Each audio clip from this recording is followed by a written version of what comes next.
This video was made possible by GamersGate.com. Download games anytime, anywhere. Skip it up and that up. Good morning. I'm up at 5 a.m. What's going on? How are you? It's Richard Review Tech USA, and I'm about to talk about the PS4 and Xbox One again, and the Xbox One being almost identical in power to the PS4. Shocking. I have avoided these articles for a while, but this one's kind of interesting because the person who's talking about the PS4 and Xbox One being on a level playing field doesn't really have a stake in either console or either corporation, so this is why I want to talk about this. So Shinji Mikami, he's the creator of Resident Evil. He no longer works for Capcom, alright, he works for Tango Gameworks, and his new game, The Evil Within, is being published by Bethesda, okay? So he's not with Capcom, he's not working on, like, Dead Rising 5, so, like, Microsoft might be tossing dollars down his pocket to say this. As far as I know, he doesn't have a stake in either company. But this is what he had to say, okay, about the PS4 and Xbox One. There is no real difference between the specifications of the next-gen consoles.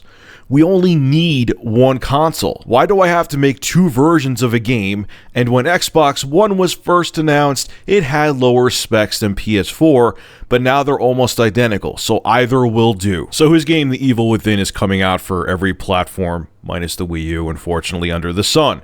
Xbox 360, PlayStation 3, PC, Xbox One, PS4. Alright, they're going to use id Software's id Tech 5 engine for this game, which I find interesting because I thought that was only going to be used by id or maybe games under Bethesda, whatever, but I find it interesting they're using id Tech 5 for The Evil Within. Now, there's been a whole bunch of other news articles talking about how the Xbox One isn't that far behind the PS4, or the PS4 is infinitely more powerful than the Xbox One, and there's all these conflicting reports, and I just kind of took a step back because it was he said, she said shit. But this one, like I said, this article caught my eye because this guy, as far as I know anyway, has no stake in Microsoft or Sony. So I feel like this was one of the more honest articles about a person stating that the consoles are on even playing field, the Xbox One and PS4. I'm going to say the same stuff I've said in numerous other videos. I know that the PS4 has GDDR5 RAM. I know that it supposedly has the faster AMD GPU. I know that the Xbox One only has DDR3, 8 gigabytes of shared memory, and it has the slightly more anemic, supposedly the AMD 7790 GPU chip in it, or a chip equivalent to that in there for graphics. But is there enough of a difference, even with that supposed 50% leap in hardware performance with the PS4? Is that real world performance? I know there's a couple people who said it is real world, but a lot of people are saying it's not. Is that real? Is that just on paper with synthetic benchmarks and all this other crap? Or is it real in-game performance? Because if it's not, and it's only going to add to a minuscule difference in improvement in visual fidelity on the PS4, no developer's really going to take the advantage of that. And the only developers who are first-party developers for Sony, kind of like what happened with the PS3.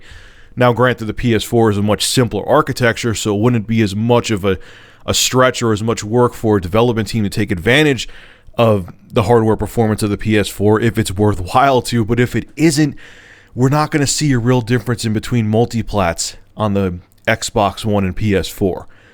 Now, I've been hearing rumors about games in the Xbox One, like Call of Duty Ghosts only being 720p, Titanfall's only going to be 720p.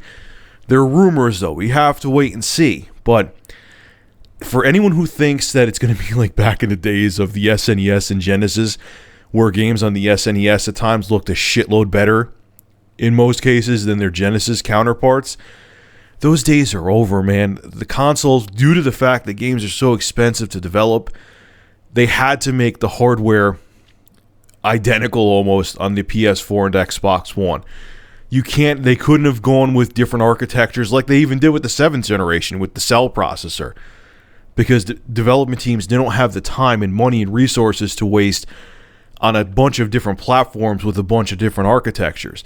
So he makes a point with, why do we have different consoles when they're almost identical anyway? So I don't know, man. It'll be, like I said, I'm going to have both consoles in my house in less than a month.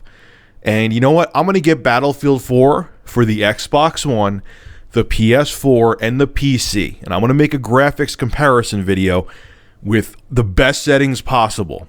And we'll see from there.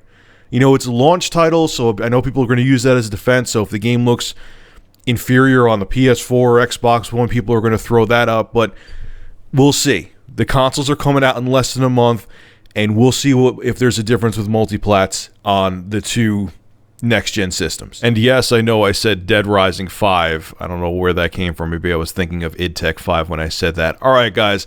Leave your thoughts in the comment section below. Make sure to rate, comment, favorite, and subscribe. And as always, thank you for supporting Review Tech USA. Have a good one.